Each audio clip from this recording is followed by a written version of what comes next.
أعوذ بالله السميع العليم من الشيطان اللعين الرجيم. بسم الله الرحمن الرحيم.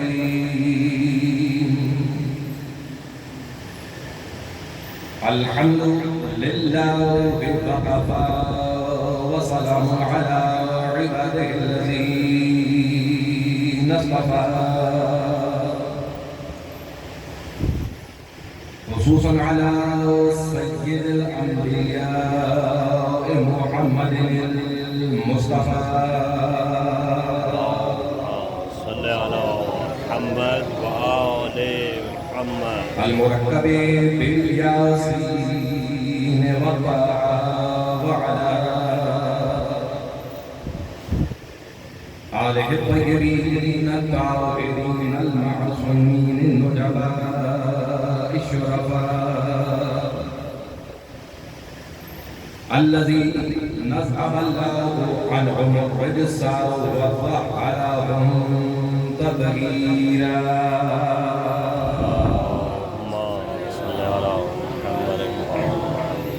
والحمد لله يقض على الملعون من يومنا وهذا إلى قيام يوم الجزاء. أما بعد، فقد قال الله سبحانه وتعالى في كتابه المبين: بسم الله الرحمن الرحيم. لقد كان لكم في رسول الله أسوة حسنة لمن كان يرجو الله واليوم الآخر وذكر الله كثيرا.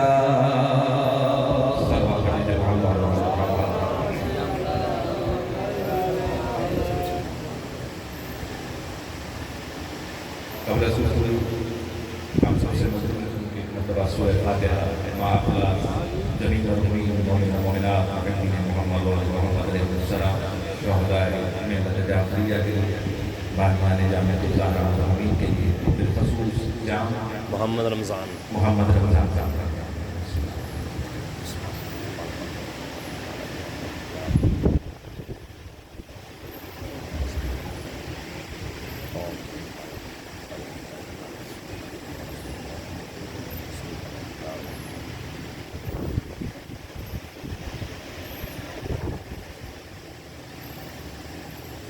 اللهم اغفر لنا بيتك الكلام وشفاعة وسلم عليه وعلمه وأمه وأخيه وأولاده وأمه برحمتك يا أرحم الراحمين.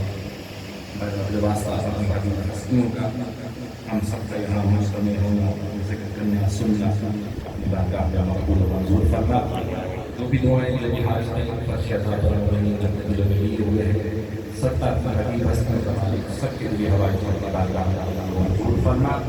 جو مقروض ہیں کہ دردوں کو عطا فرما، پریشان حال ہیں پریشانی کو دور فرما، بے جرم اسیروں کو رہائی عطا فرما. خصوص ان کے دعا کیجیے گا ہمارے اسیر کے رہائی کے اسباب پیدا فرما. بیمار مومنات محمد و آل محمد خصوص گناہگار کے ذمہ نام لے کر مومنین کے لیے صحت کے لیے دعا کا کہا گیا ہے. اس میں ایک بچہ بھی شامل ہے. سب مل کے دعا کی گئی سب محمد و آل محمد سب کو صحت کاملہ و عاجلہ عطا فرمائے. ہمارے دلوں میں ولائے محمد و آل محمد علیہ السلام زیادہ فرمائے. حقیقی معنی بشی آسمائش صحیح معنی منتظر امام علیہ السلام کرنے کی توفیق عطا فرمائے. عزاداران سید الشہداء محبین محمد و آل محمد علیہ السلام جہاں جہاں بھی مصروف اعضاء ہیں، مالک سب کی جان مال عزت آبرو کی حفاظت فرمائے. اور سب دعاؤں کی دعا ہماری دعاؤں کی قبولیت کی شرط ہے کہ مالک ہمارے والد سے حقیقت کے ظہور میں تاجیل فرمائے. ان سب دعاؤں کی مقبولیت کے لیے مل کر بلند آواز صلوات.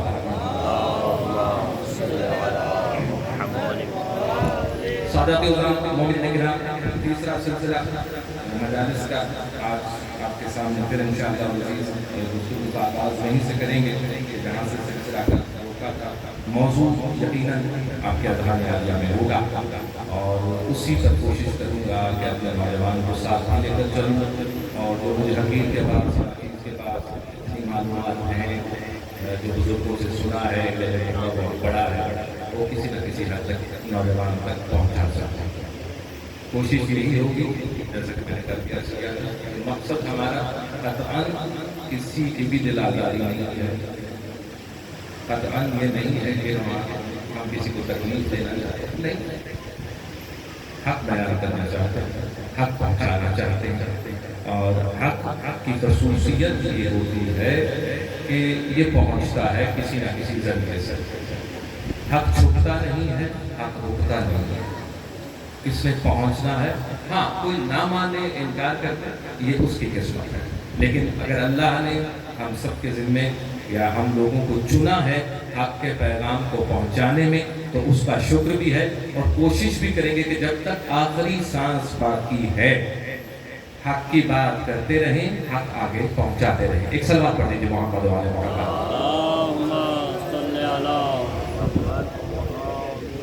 سامعین محترم، موضوع سننے میں بہت ہی خوشگوار ہے، لطیف ہے، اور ہر اس شخص کے لیے اس کو کھینچنے کے لیے کافی ہے کہ جس کے دل میں عشق محبت محمد مصطفیٰ صلی اللہ علیہ وآلہ وسلم ہے، اور شاید میں نے چنا بھی اس کو اسی لیے، وقت حاضر کی ضرورت بھی ہے، اور ظاہر ہے کہ یہ وہ ذکر ہے کہ جو مسلمانوں کو جوڑتا ہے، تفریق پیدا نہیں کرتا۔ ہاں کہیں ایسے مقامات آتے ہیں کہ جہاں پر لوگوں میں، مسلمانوں میں سوچنے سمجھنے کی صلاحیتوں کے ساتھ ساتھ ان کے اپنے ذرف اور عقل کے حساب سے مختلف راستے ضرور بن جاتے ہیں، لیکن ذات محمد مصطفیٰ صلی اللہ علیہ وآلہ وسلم وہ ذات ہے جو امت مسلمہ کو جوڑنے کا سبب بنتی ہے، اسی لیے اس کا انتخاب بھی کیا گیا، اور آپ کی سماعتوں کے لیے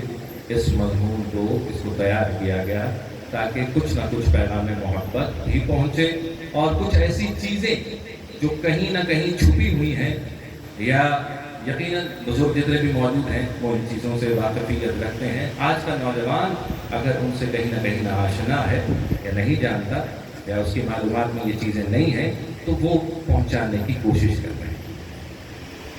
سورہ احزاب 33واں سورہ، اس 33ویں سورے کی آیت نمبر 21، جس میں خدا بند متعال فرما رہا ہے کہ لَقَدْ كَانَ لَكُمْ فِي رَسُولِ اللَّهِ أُسْوَةٌ حَسَنَةٌ، کہ ہم نے تمہارے لیے میرے رسول میں اسوہ حسنہ رکھا۔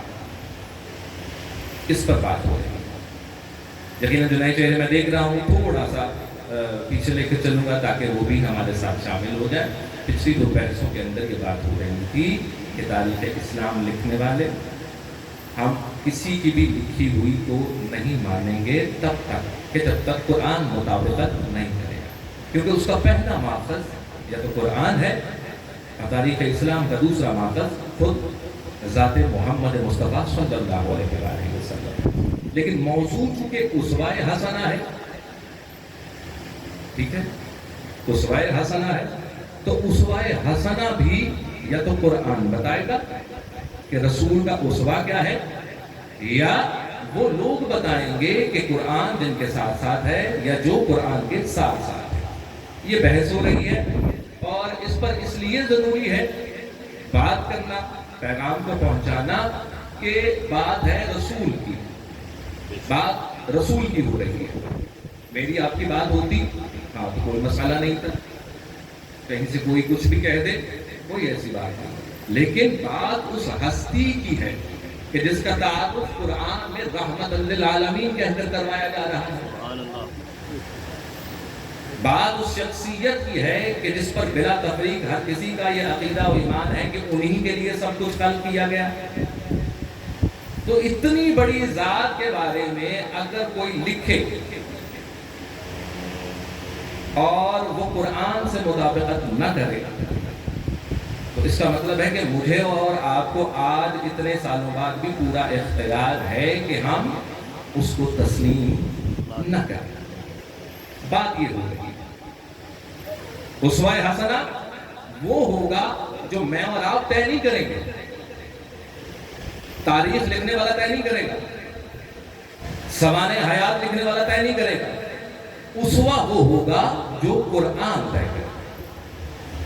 تو جب ذات کی بات ہو رہی ہے اور اس کے اسوا کی بات ہو رہی ہے تو یقیناً جب بھی کسی ذات کی اور خاص طور پر ختمی مرتبہ صلی اللہ علیہ وآلہ وسلم کی ذات پر میں کیوں بار بار یہ عرض کر رہا ہوں کہ ہم کسی کی بھی بات کو تسلیم نہیں کریں گے اگر وہ قرآن کے ساتھ مطابقت نہیں رکھتے. اس کی کچھ وجوہات ہیں.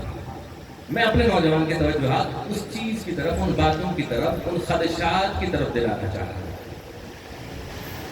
ایک بہت بڑا اور معتبر نام بات ذہن میں رہے کہ جب کوئی لکھے گا اسوہ رسول کو کہ ہم تک پہنچے تو اس کا معیار کیا ہے. کل میں یہی عرض کر رہا تھا کہ رسول جب سے ہیں رسول، اور یہ میرا اور آپ کا عقیدہ نہیں، قرآن کہہ رہا ہے جب سے ہیں رسول.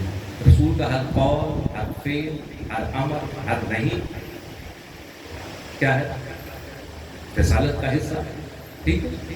تو بات یہ ہو رہی ہے کہ اگر کوئی اس کے اگینسٹ جائے گا یا اس کے مختلف لکھے گا تو وہ کھٹکے گا. خدشات جو ہیں، تحفظات جو ہیں وہ بڑے ہوں.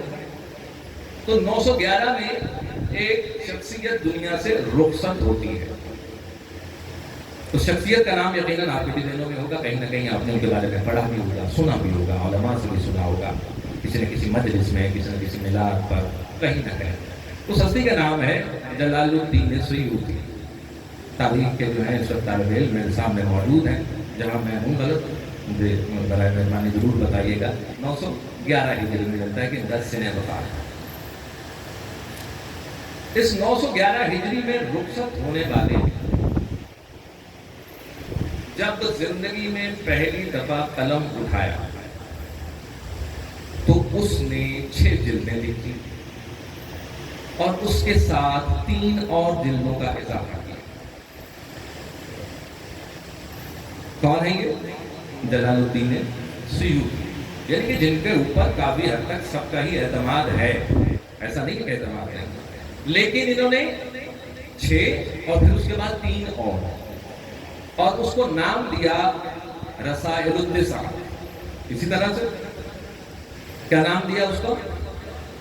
رسائل التسع. یعنی کہ 9 کتابیں لکھی اور وہ 9 کی 9 کتابیں اس پر لکھی کہ رسول کے والدین کافر نہیں تھے.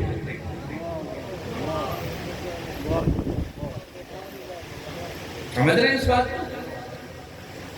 911 ہجری میں یہ بندہ رخصت ہو رہا ہے اور اس نے جب لکھنا شروع کیا تو اس نے اس امر کو محسوس کیا کہ جس کو میں رسول مانتا ہوں، جو اللہ کا رسول ہے، اولی العزم اور سب سے بلند، جس پر نبوت کا خاتمہ ہے، اس نے قلم اٹھایا تو اس کو کس چیز کی ضرورت محسوس ہوئی کہ لوگ تو ابھی رسول کے والدین کے بارے میں شک میں ہیں. یہ 911 ہجری میں رخصت ہو گئی. تو شاہ محدث دہلوی نے ان کے بارے میں ایک مقالہ لکھا اور کہا کہ بہت بڑا احسان ہے جلال الدین سیوطی کا امت مسلمہ پر کہ انہوں نے اس چیز کو دلائل کے ساتھ ثابت کیا کہ محمد مصطفیٰ صلی اللہ علیہ وآلہ وسلم کے اجداد، ان کے والدین مسلمان تھے، کافر نہیں تھے. تو میں دست بستہ عرض کروں گا جنہوں نے بھی یہ کتابیں پڑھی ہوئی ہیں یا جو بھی اس سوچ سے ہم آہنگ ہیں یا رکھتے ہیں کہ آپ نے جلال الدین سیوطی کی وہ 9 کتابیں پڑھ کر اگر آپ کو یقین ہو گیا کہ محمد مصطفیٰ کے والدین اسلام پر تھے تو آپ کو یہ 9 کتابیں نہ پڑھنی پڑتی اور اتنی دیر انتظار نہ کرنا پڑتا اگر آپ باب مدینہ العلم کی خدمت میں حاضر ہو جاتے ہیں. علی کا پورا خطبہ موجود ہے، صرف محمد مصطفیٰ پر نہیں، انبیاء پر. علی بتاتے ہیں کہ انبیاء کیسے گھرانوں میں آتے ہیں. شاہ محدث دہلوی جلال الدین سیوطی کا احسان آپ کو نہ ماننا پڑتا اگر آپ دہلیز علی ابن ابی طالب پر آ جاتے. تو آج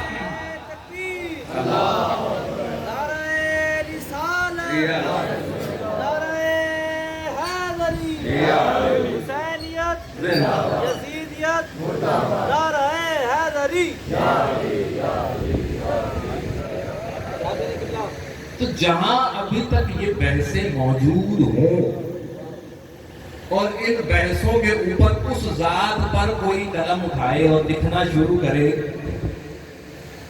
تو خدشات تو ہوں گے، تحفظات تو ہوں گے۔ ایک سوال پڑھیں گے محمد وآل محمد۔ دیکھیں میں عرض کر رہا ہوں کہ اسوہ قرآن طے کرے گا، ٹھیک ہے؟ یہ میں اور آپ طے نہیں کر سکتے، یہ کوئی بھی طے نہیں کر سکتے، اور اگر کوئی اس کے بعد طے کر رہا ہے یا لکھ رہا ہے تو اس کے پاس صحیح معنوں میں معرفت محمد مصطفیٰ ہو تو پتہ چلے گا کہ صحیح اسوہ لکھتا ہے۔ اگر معرفت محمد مصطفیٰ ہی نہیں ہے اور وہ اسوہ محمد مصطفیٰ لکھ رہا ہے تو کیا آپ کا یہ یقین اور عقیدہ اور محبت محمد مصطفیٰ سے اجازت دیتی ہے کہ آپ اس کو تسلیم کریں کہ جس کو خود ابھی تک یہ پتہ نہیں ہے کہ محمد مصطفیٰ کے والدین مسلمان ہیں یا نہیں، وہ ذات محمد پر بات کریں؟ یہ ایک بہت بڑا سوال ہے،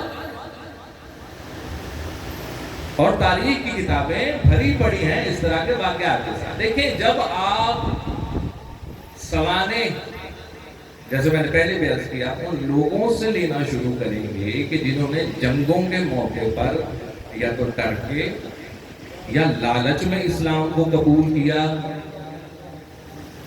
تو پھر آپ کو ان سوانح میں کہیں نہ کہیں کجی نظر آئے گی۔ کیوں کہ معرفت محمد مصطفیٰ نہیں ہے۔ ان کو یہ لگتا تھا کہ رسول کچھ عرصہ کچھ تھے، کچھ عرصہ کچھ رہے۔ ہم یہ کہتے ہیں کہ رسول جب سے ہے وہ رسول ہے، عرصے کی قید نہیں ہے اس میں۔ دیکھیں بعد میں اور اپنے نوجوان کے لیے کھول دیا، 40 سال اعلان نبوت سے پہلے کہاں گزارے محمد مصطفیٰ نے؟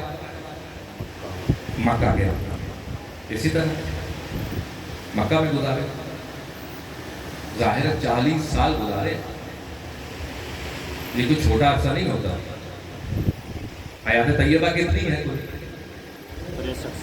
63 سال، یعنی کہ زندگی کا ایک طویل حصہ کہاں گزارا؟ مکہ مکرمہ میں۔ ایک کہاوت ہے بڑی مشہور ہے، آپ نے بھی سنی ہوگی، بچوں نے بھی سنی ہوگی، کہ انسان کو پہچانو اس کی صحبت سے، اس کے دوستوں سے۔ یعنی کہ انسان کا پتہ چلتا ہے، کیسے پتہ چلتا ہے؟ کہ اگر آپ میرے بارے میں جاننا چاہتے ہیں تو آپ دیکھیں گے کہ نقی صاحب کا حلقہ احباب کیا ہے، ان کے ساتھ اٹھنے بیٹھنے والے کون لوگ ہیں، کس طرح کے ہیں، سمجھ رہے ہیں بات؟ تو آپ میرے بارے میں کوئی نہ کوئی رائے قائم کر لیں گے، آپ کو پتہ چلے گا کہ چونکہ طبیعت ایسی ہے اور دوست بھی اس طرح کے ہیں، تو ہو سکتا ہے نقی صاحب کے اندر یہ چیزیں پائی جاتی ہوں۔ 40 سال میرے رسول نے گزارے مکے کے اندر، لیکن تاریخ کی کسی کتاب میں یہ نہیں ملتا کہ کسی نے کہا ہو کہ ان 40 سالوں میں میرا محمد کے ساتھ بہت دوستانہ تھا۔ میں محمد کو بڑے اچھے طریقے سے جانتا، ہر شام ہم اکٹھے ہو کر کہیں نہ کہیں بیٹھتے تھے، کہیں نہیں ملے گا، کوئی دوست نہیں ملے گا۔ یعنی اللہ نے جس طرح والدین اپنے بچوں کو برے دوستوں سے بچاتے ہیں، اللہ نے اپنے رسول کو مکے کے اندر رہ کر ایسے لوگوں سے دور رکھا، محفوظ رکھا۔ سمجھ رہے ہیں بات؟ لیکن آج میرے بچے ہیں تو وہ باہر نکلیں گے تو میری ذمہ داری ہے میں ان کو سمجھاؤں کہ بیٹا ایسے ایسے ایسے ایسے لوگوں سے نہیں ملنا، ایسے ایسے لوگوں سے دوستی نہیں کرنی۔ کیوں کہ حرف آپ پر آئے گا، وہ ان کو کچھ نہیں کہیں گے۔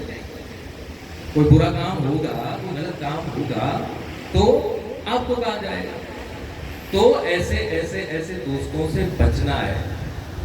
اللہ جانتا ہے کہ جب سے بنایا ہے تب سے رسول ہے، قیامت تک رسول ہے، اس کے بعد بھی رسول ہے۔ کہیں ایسا نہ ہو کہ کوئی کسی دن اٹھ کر کھڑا ہو کر کہہ دے کہ 40 سال جب مکے میں تھا تب یہ بھی تو کیا تھا۔ تو یہ اعتراض نہ اٹھا لے ذات محمد مصطفیٰ کو، بہت عزیز ہے اللہ کو یہ ذات، تو نہیں کوئی نہیں۔ بات آگے والدین کے اوپر، ٹھیک ہے، تھوڑا تو کہا جانے لگا پھر وہی بات کہ یا تو بغض محمد مصطفیٰ ہے یا بغض اولاد محمد مصطفیٰ ہے. پیچھے چلتے ہیں تھوڑا. 40 سال مکے میں گزارے, کوئی دوست نہیں کسی قسم کی, کوئی ایسا نہیں کہ وہ کہہ سکے ان 40 سالوں میں میرا محمد کے ساتھ بہت وقت گزرا. کسی نے نہیں کہا کہ میرا محمد کے ساتھ اس طرح سے ایسے 40 سالوں میں. ہاں ایک ہے جو کہتا ہے کہ میں محمد کے ساتھ ایسے تھا جیسے بکری کا بچہ اپنی ماں کے ساتھ ہوتا ہے. سبحان اللہ. اس کے علاوہ کوئی مثال نہیں ملتی. ٹھیک, اچھا پیچھے چلتے ہیں.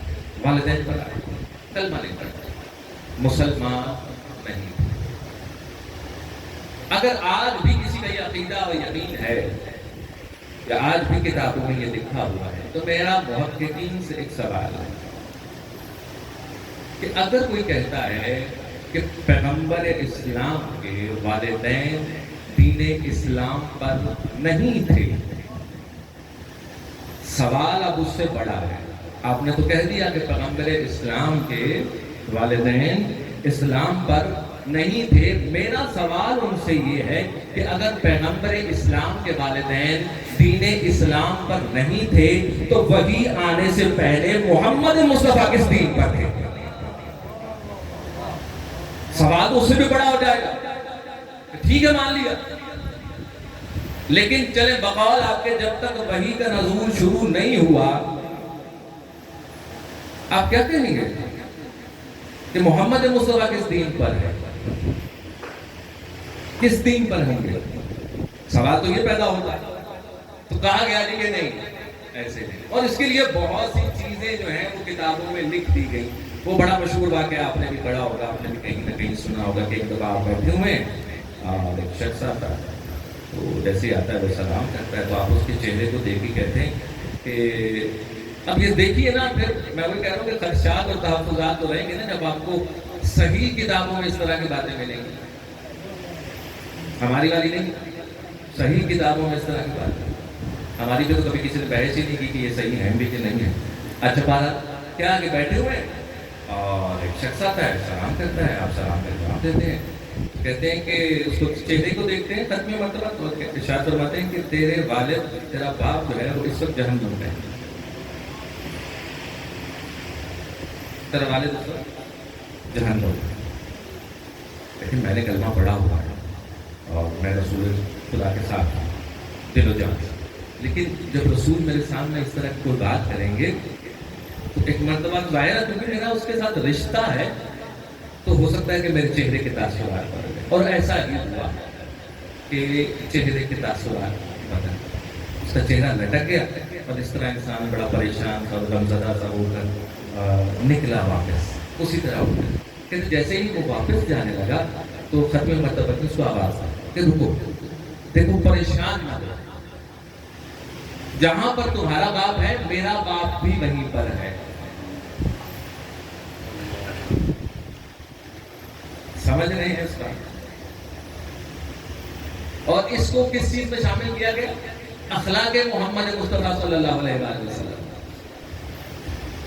دل جوئی کرنے میں, کسی کا ساتھ دینے میں, کہ اس کو تکلیف اور رنج ہوئی تو اس کی تکلیف کو دور کرنے کے لیے کہا کیا کہ کیوں پریشان ہو رہا ہے, اس کی تسلی کے لیے کہ جہاں تیرا باپ ہے میرا باپ بھی وہیں پر ہے. جس نے بھی اس حدیث کو نقل کیا آپ کو لگتا ہے کہ اس نے پوری ایمانداری کے ساتھ لکھا اور اس کو صحیح معنوں میں معرفت محمد مصطفیٰ تھی؟ ایسا نہیں ہو سکتا. ہم اس کو تسلیم نہیں کرتے, ہم اس کو نہیں مانتے. اور اس پر یہ نہیں کہ ہم نہیں مانتے تو یہ ہمارا ذاتی عقیدہ ہے. اگر آپ قرآن پڑھتے اور دعائے ابراہیم پر تھوڑی توجہ دیتے تو آپ کو پتا چلتا کہ نبی تو آتا ہی نہیں ایسے گھر میں کہ جہاں کفر کے ڈیرے ہوں. یا تو آپ یہ کہیں کہ آپ نے دعائے ابراہیم پڑھی ہے لیکن ہمیں لگتا ہے کہ ابراہیم کی دعا قبول نہیں ہوئی, کہ جب ابراہیم کہہ رہے ہیں کہ امت مسلمہ میری نزل میں ہو, ٹھیک ہے, ایک قوم بنے اور اسی میں تو ایک نبی کو مبعوث فرما, یا تو کہیں کہ ابراہیم کی دعا قبول نہیں. اور اگر آپ یہ اس چیز پر نہیں ہیں کہ ہاں ابراہیم کی دعا قبول ہوئی ہے، تو پھر دیکھیے کہ محمد مصطفیٰ کس نسل سے ہیں، پھر توجہ کیجئے، پھر ایسے جملے ادا کرتے ہوئے اور لکھتے ہوئے تھوڑا سا سوچئے۔ میں کیوں کہہ رہا ہوں کہ اسوہ میں اور آپ طے نہیں کریں گے، کوئی طے نہیں کرے گا، اسوہ طے کرے گا تو قرآن طے کرے گا۔ قرآن بتائے گا کہ محمد مصطفیٰ کس نہج پر ہیں، محمد مصطفیٰ کے والدین کس نہج پر ہیں۔ نعرہ حیدری، سلامت رہے آپ، سمجھ رہے ہیں بات؟ ہمارے ہاں چلے کیونکہ روایات کا سلسلہ شروع ہوا ہے، ایک سلوات پڑھیں ملتے محمد و آل محمد کا۔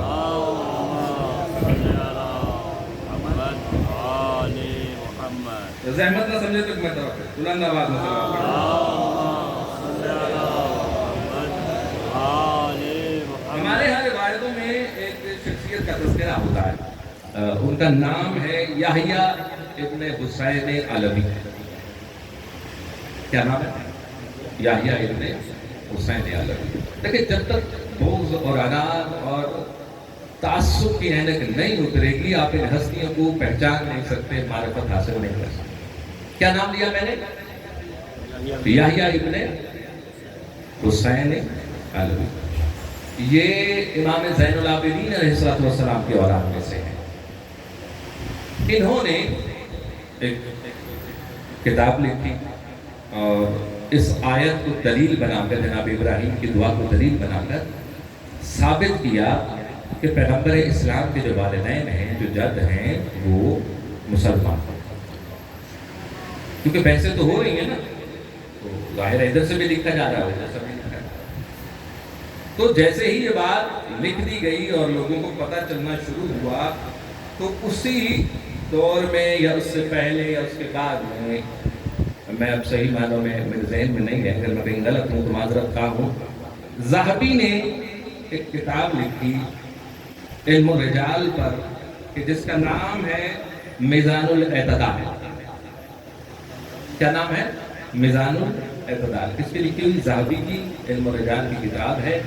اس نے یحییٰ ابن حسین علوی کی اس بات کو جب پڑھا تو اس نے ایک نوٹ لکھا اس کتاب میں، کہتے ہیں کہ یحییٰ کی اس بات سے لگتا ہے کہ یحییٰ رافضی ہے۔ رافضی آپ سمجھ جانے کس کو کہتے ہیں؟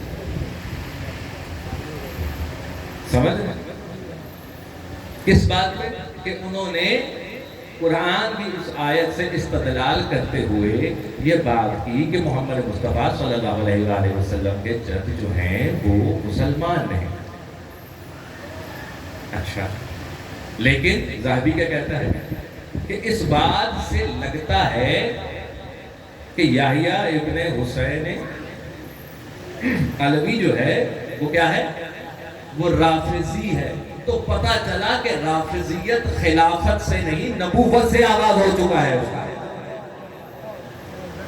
رافضیت کا تعلق خلافت سے نہیں ہے، یعنی کہ جو بھی یہ کہے کہ محمد مصطفیٰ صلی اللہ علیہ وآلہ وسلم کے اجداد جو ہیں، جد جو ہیں، بابا جو ہیں، ماں باپ جو ہیں وہ مسلمان ہیں، تو اس وقت بھی اس کے اوپر کیا فتویٰ لگتا تھا کہ رافضی ہے۔ آپ کو شاید یہ پتہ چلا کہ اگر خلافت کا معاملہ ہے تو وہاں پہ رافضیت آتی نہیں، بغض محمد مصطفیٰ صلی اللہ علیہ وآلہ وسلم، کہ اگر وہ یہ بات بھی کرے تو لکھنے والا لکھتا ہے کہ وہ اس طرح کی بات کرے گا وہ رافضی محسوس ہوتا ہے۔ میں کہتا ہوں کہ آپ نے غلط سمجھا، آپ کو معرفت محمد مصطفیٰ تھی ہی نہیں۔ ہم کہہ رہے ہیں کہ وہ جب سے ہیں وہ رسول ہیں، ان کا ہر عمل، ہر فعل، ہر قول رسالت پر ہے۔ ان کے اجداد، ان کے والدین، دیکھیں یہ کس طرح ایک عجیب سا مرحلہ ہے کہ جہاں یہ تو لکھا جاتا ہے کہ فاران کی چوٹیوں سے ایک نور ساطع ہوا۔ یہ تو ہر کوئی شوق سے لکھ رہا ہے کہ ذات محمد مصطفیٰ پر جب بات ہوتی تو آغاز کہاں سے ہوتا ہے کہ فاران کی چوٹیوں سے ایک نور ساطع ہوا۔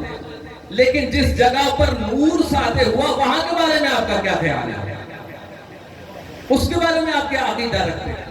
اس کے بارے میں عقیدہ یہ ہے کہ اگر کوئی یہ کہے کہ جہاں یہ نور آیا، دیکھیں ایک عجیب سا مرحلہ ہے، ایک عجیب سا مرحلہ، یہ مان رہے ہیں کہ نور ساطع ہو گیا، لیکن جس گھر میں آیا ہے، جس گھر میں آیا ہے اس کو ماننے کو تیار نہیں ہے۔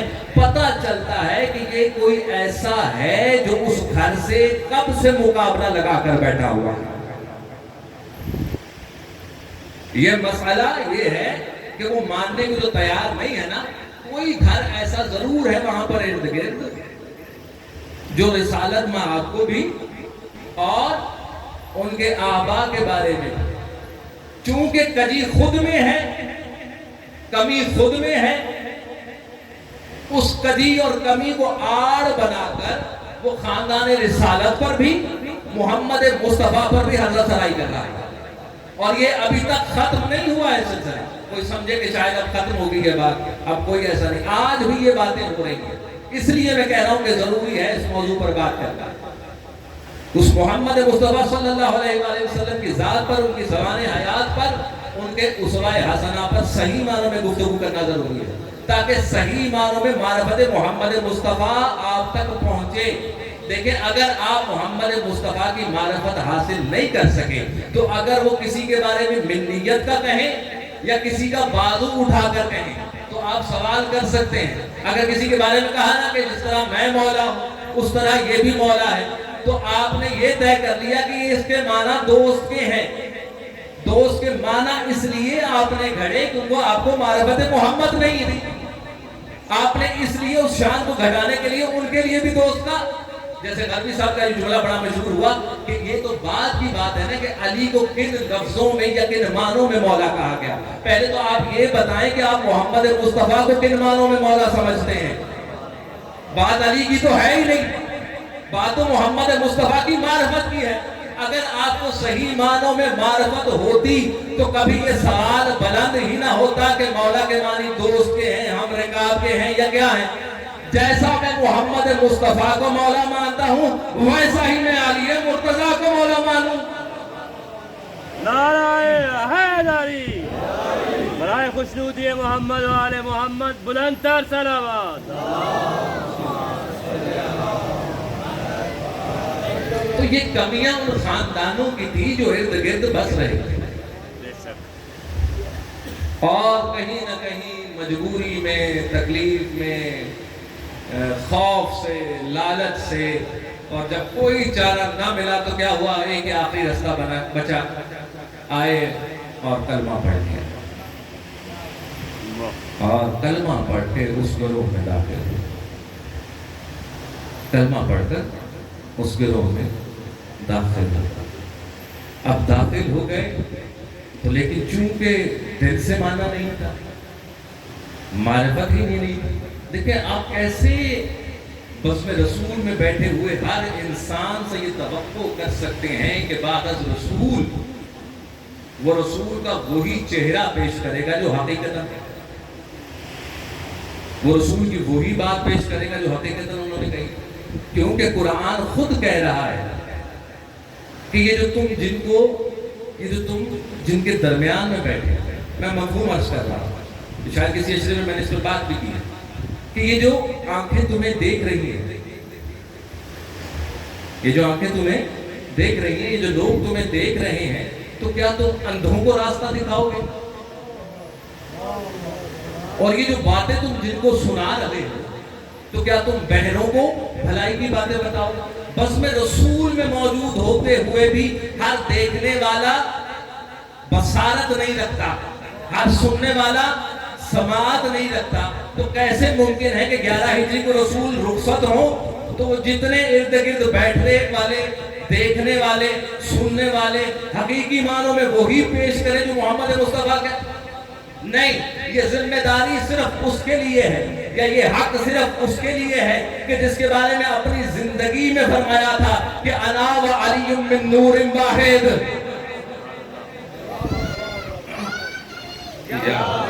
اب یہ علی بتائے گا، یہ وہ بتائے گا کہ جس نے ایک لمحے کے لیے بھی رسول سے جدائی نہیں کی، یہ وہ بتائے گا کہ رسول ایک بات بتاتے ہیں، علی پر علم کے 10 دروازے اور کھلتے ہیں۔ ہر کسی کے بس میں تھوڑی ہے کہ ذات محمد مصطفیٰ صلی اللہ علیہ وآلہ وسلم کے بارے میں بات ہے، یہ کوئی ایسا ہی کرے گا۔ لیکن یہ الزامات یہ کیوں لگے؟ اس طرح کی باتیں کیوں گھڑی گئی، کیوں پہنچائی گئی کہ بڑے غور سے سماعت فرمائیے گا جملہ، یہ کیوں ہوئی یہ سب باتیں ذات محمد مصطفیٰ کے خلاف؟ کیوں اس طرح کی چیزیں مجھے اور آپ کو آج سننے کو اور پڑھنے کو مل رہی ہیں کہ اس وقت جو لوگ تھے کہ جن کے دل میں بغض محمد مصطفیٰ تھا، وہ یہ جان چکے تھے کہ ہم محمد مصطفیٰ کے مرتبے تک پہنچ نہیں سکتے، تو کیوں نہ کچھ ایسا کیا جائے کہ محمد مصطفیٰ کو کھینچ کر نیچے لایا جائے۔ یہ کوشش تھی، یہ کوشش تھی۔ لیکن جس ہستی کو خدا خود بلند کرے، وَرَفَعْنَا لَكَ ذِكْرَكَ کی منزلوں تک لے کر جائے، تو پوری دنیا بھی زور کیوں نہ لگا لے، کتابیں لکھنے والے تمام سمندر کی پانی کو سیاہی میں بنا کر ختم کیوں نہ کریں، لیکن حق جو ہے وہ اپنی جگہ پر اسی طرح موجود رہے۔ کوئی لاکھ حنزہ ترائی کرے، کوئی لاکھ بات کرے، لیکن کہیں نہ کہیں سے حق کی بات ضرور ہوگی، اور ہر اس انسان تک پہنچے گی جو حق شناسی کے لیے متحرک ہے، جو جاننا چاہ رہا ہے، پہچاننا چاہ رہا ہے ذات محمد مصطفیٰ کو بھی اور اس ہستیوں کو بھی کہ جو جڑی ہوئی ہے ذات محمد مصطفیٰ سے۔ اور یہ ہم نے نہیں جوڑا، خود زبان محمد مصطفیٰ نے جوڑا۔ میں نے جو عرض کیا تھا کل بھی اور پرسوں بھی کہ کیوں بشریت کو بیچ میں لے کر آیا جاتا ہے، کیوں تقسیم کیا جاتا ہے ادوار میں، صرف اور صرف اس لیے کہ جیسے جیسے دیکھتے گئے کہ رسول کے ساتھ جڑ تو وہی رہے ہیں جو حصہ ہے اس کا، جو جزو ہے اس کا، باقی ہیں تو صحیح لیکن دور ہیں، تو ان کو یہ لگتا تھا کہ محمد اپنی ذاتی محبت کی وجہ سے ان کو قریب کرتے ہیں، اپنی ذاتی محبت کی وجہ سے۔ وہ یہ نہیں سمجھتے تھے، وہ یہ معرفت نہیں رکھتے تھے کہ رسول جو کرتا ہے، جو کہتا ہے وحی الہی کے تابع ہو کر کہتا ہے۔ اگر اس بات پر عقیدہ اور یقین ہوتا تو کبھی بھی رسول کے کسی بھی کام پر نہ تو نکتہ چینی کی جاتی۔ دیکھیں رسول خود قرآن کے اندر آیت موجود ہے کہ رسول خود فرما رہے ہیں کہ میں کتنا عرصہ تمہارے درمیان موجود رہا ہوں، نبوت کے اعلان سے پہلے بھی۔ یہ قرآن کی آیتوں کا مفہوم بتا رہا کہ میں تمہارے درمیان رہا ہوں اعلان نبوت سے پہلے، تو کیا پھر بھی تم میری عقل پر اور فراست پر سوال اٹھاتے ہو؟ یہ کن سے کہہ رہے ہیں رسول؟ کافروں سے کہہ رہے ہیں؟ میرے فہم پر اور میری عقل پر تم سوال کرتے ہو؟ اور اگر یہی جو آیت جس کو میں نے سرنامہ کلام بنایا ہوا ہے، آج میں اس کا پورا ترجمہ کر دوں تاکہ آپ صحیح معنی میں لطف لے سکیں کہ لَقَدْ كَانَ لَكُمْ فِي رَسُولِ اللَّهِ أُسْوَةً حَسَنَةٌ لِمَنْ كَانُوا يَرْجُوا اللَّهَ وَالْيَوْمَ الْآخِرَ وَذَكَرَ اللَّهَ كَثِيرًا۔ ہر اس بندے کے لیے محمد مصطفیٰ میں ایک نمونہ رکھتا ہے، اسوہ حسنہ رکھا ہے، کس کے لیے؟ سب کے لیے نہیں، کس کے لیے؟ کہ جو اللہ پر یقین رکھتا ہے اور جو آخرت پر یقین رکھتا ہے اور اللہ کا ذکر کثیر کرتا ہے۔ یعنی اب وہ لوگ جو اللہ پر یقین نہ رکھیں یا آخرت پر یقین نہ رکھیں، ان کو یہ حق ہے کہ رسول کی ذات میں سے کمی نکالیں، یا جو بھی نکال رہا ہے تو سمجھ جائیں یا تو وہ اللہ پر یقین نہیں رکھتا یا وہ آخرت پر یقین نہیں رکھتا۔ اگر ان دونوں پر یقین ہے تو وہ یہ مانے گا کہ محمد جب سے ہے رسول ہے۔ صلوات پڑھ لیجیے محمد و آل محمد۔ میں بہت شکر گزار ہوں آپ کی سماعت کا، بہت شکر گزار ہوں، دعا دو ان کے مالک ہوں، سب کی دینی دنیا کی حاجات کو اپنی بات کرتے ہیں۔ مضمون تو یہاں ہو گیا، یقیناً تشنا ہے آپ بھی، میں بھی، لیکن ہمارے پاس دن ہے، ایام ہیں، انشاءاللہ العزیز ایک نتیجے پر پہنچیں گے۔ لیکن چونکہ ایام ہیں حسین کے، اصحاب حسین کے، اعزاء حسین کے، ہر اس شخص کہ جو حسین کے نام پر قربان ہوا ہے۔ میں یہی تو عرض کر رہا ہوں پہلے دن سے کہ اگر معرفت محمد مصطفیٰ صحیح معنوں میں ہوتی تو 50 سال نہ لگتے اتنا بڑا صالحہ بنانا۔ لوگوں نے محمد مصطفیٰ کی معرفت لی ہی نہیں۔ اگر لی ہوتی تو کبھی بھی اولاد رسول کے ساتھ یہ سب کچھ نہ ہوتا۔ 3 کا دن گزرا، 4 کی شب لگ چکی، حسینی خیام کربلا میں لگ چکے ہیں۔ جس ترتیب سے لگے ہیں وہ بھی آپ کے ذہن میں، زیادہ زحمت نہیں ہوگا آپ کو، بہت ہی مختصر مسائل ہوگا، بس کھلے دل سے سنیے گا، اس نیت کے ساتھ کہ دوبارہ شاید ہمیں حسین میں آنسو بہانے کا موقع ملے نہ ملے، کھل کر آنسو بہائیے گا اس ساتھ۔ حسین جو کو کربلا میں پہنچے، حکم ہوا، خیام کی ترتیب لگی، اور جس طرح سے لگائی گئی کہ اصحاب کے، اعزاء کے اور پھر معزرات قسمت کہ کہیں پہنچ نہ سکے۔ حسین آج آپ نے بڑی ترتیب سے خیام لگایا، لیکن یہ عصر عاشور ڈھل تو لینے گئے کہ خیمے عباس کے ہاتھوں کے لگائے ہوئے، قاسم کے ہاتھوں کے لگائے، علی اکبر کے ہاتھوں کے، لیکن کچھ ہی دن ہے کہ بے شرم اور بے حیا فوج حسین وہاں تک پہنچے، خیام لگ چکے ہیں، فرقہ کہ آپ سن چکے ہیں، تو سب چیزیں ہوگی۔ لیکن آج یہاں 2 محرم جو گزرا ہے، کل اور 3، میں چاہتا ہوں کہ ایسے شہید کا تذکرہ ہو جائے کہ جس کو کہا جاتا ہے کہ جس کی شہادت بنیاد کربلا بنی، اور وہ کوئی اور نہیں، سفیر حسین مسلم ابن عقیل۔ آپ سب جانتے ہیں کہ مسلم کا جناب عباس کے ساتھ کیا رشتہ ہے، آپ سب جانتے ہیں کہ جناب مسلم اور جناب عباس کا سن تقریباً برابر ہے، شجاعت تقریباً ایک جیسی، مرتبہ عباس بہت بلند ہے، اس میں کوئی شک نہیں، مرتبہ عباس بہت بلند ہے، لیکن میں نے ایک دفعہ پہلے بھی شاید عرض کیا تھا کہ جو زیارت جناب عباس کے لیے ہے وہی زیارت جناب مسلم ابن عقیل کے لیے ہے، مطیع للہ ولرسولہ ولامیر المؤمنین۔ یہی جملہ جناب عباس کے لیے زیارت میں ہے، اور یہی جملہ جناب مسلم ابن عقیل۔ تو جناب مسلم ابن عقیل، میں عرض کرتا جاؤں یہاں پر کہ حسین نے سفیر بنا کے بھیجا مسلم کو، لیکن یقیناً شہادت مسلم اتنی عظیم ہے کہ اس کا تذکرہ ذی الحجہ میں بھی کیا جاتا ہے اور محرم میں بھی ہوگا۔ دیکھیں مسلم کی جو جنگ اور شہادت ہے نا، اس کو کربلا کے ساتھ مماثلت ضرور ہے، لیکن مسلم کا جہاد کسی حد تک کربلا کے جہاد سے بلند ہوتا ہے، اور وہ کس طرح سے ہوتا ہے، یہ مظلومیت آپ نے سمجھنی ہے، روایتیں ہیں، جملے ہیں، آپ سنتے رہتے ہیں۔ کربلا میں جب بھی کوئی شہید شہادت دینے کو جاتا ہے، اس کے پاس 2 چیزیں، ایک حسین کہ جو اس کو رخصت کرتے ہیں، دوسرا علم عباس کا سایہ کہ جس کے سائے میں رخصت ہوتا ہے۔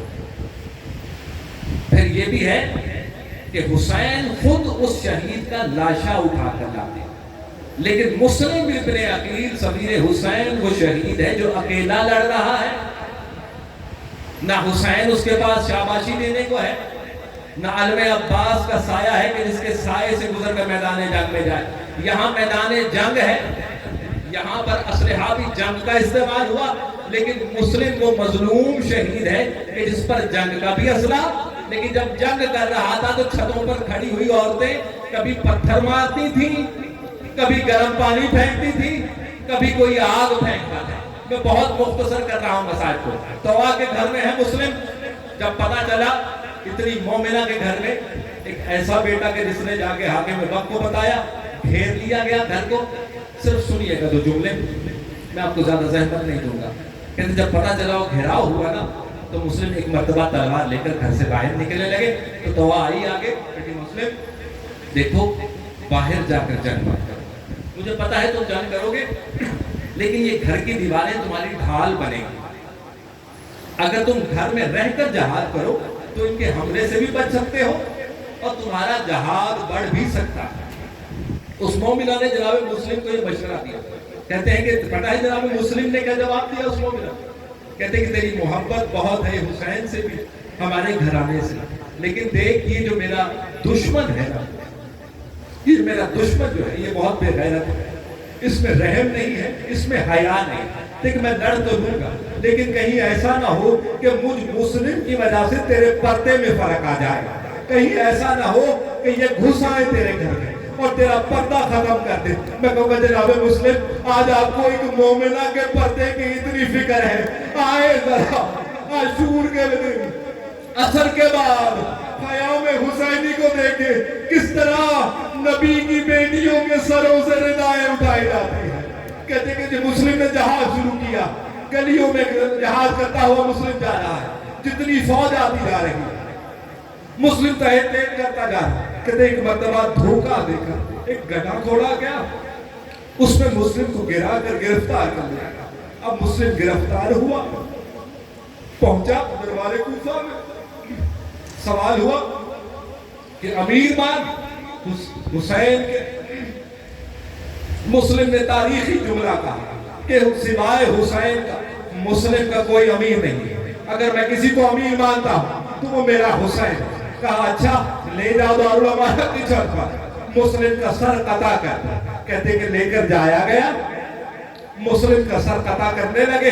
ایک مرتبہ مسلم کو یاد حسین آئی, کہا کہ آخری وقت ہے مولا کو سلام کر. ایک مرتبہ رک کیا حسین کی طرف, رک کر کے کہتے السلام علیکم یا ابا عبداللہ, اے حسین تیرے سفیر کا آخری سلام. تاریخ بتاتی ہے کہ حسین کے سلام کا جواب دیا, جناب حسین نے سلام کا جواب دیا. ایک مرتبہ سر تن سے جدا ہوا, ایک مرتبہ سر تن سے جدا ہوا, لاشا دارالعمارہ پر, سر نیچے زمین پر. روایت کہتی ہے کہ جب سر زمین پر آ رہا تھا دیکھنے والوں نے دیکھا کہ کوئی بی بی ہے, سر پہ سیاہ چادر ہے, جوری پھیلائے ہوئے, مسلم بیٹا گھبرانا نہ, ماں پہنچ گئی, میں تیرے سر کا استقبال کرتی ہوں. کہتے جناب مسلم شہید ہو گئے.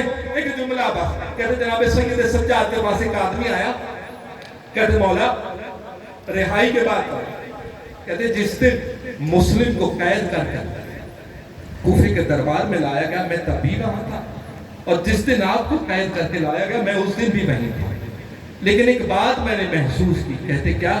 سید سجاد نے پوچھا. کہتے مولا جب مسلم کو قید کر کے لایا گیا تو مسلم کا سینہ چوڑا تھا, سر بلند تھا, آنکھوں میں آنکھیں ڈال کر باتیں کر رہا تھا. کہتے مولا لیکن جب تو آپ اسیر ہو کر آئے, دربار میں پیش کیا گیا, آپ کے کندھے جھکے ہوئے تھے, سر زمین کی طرف تھا, آپ چہرہ اٹھا کر کسی کو دیکھ نہیں رہے تھے. سید سجاد نے کہا تو میرے زخموں کو برہنہ کر دیا.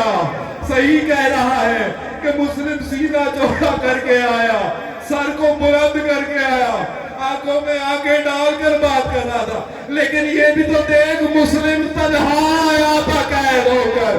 میں سید سجاد اپنی ماں, بہنوں, پھوپھیوں کے ساتھ کہ جن کے سروں پر ردا تک نہ تھی, اللہ لعنت اللہ علی القوم الظالمین.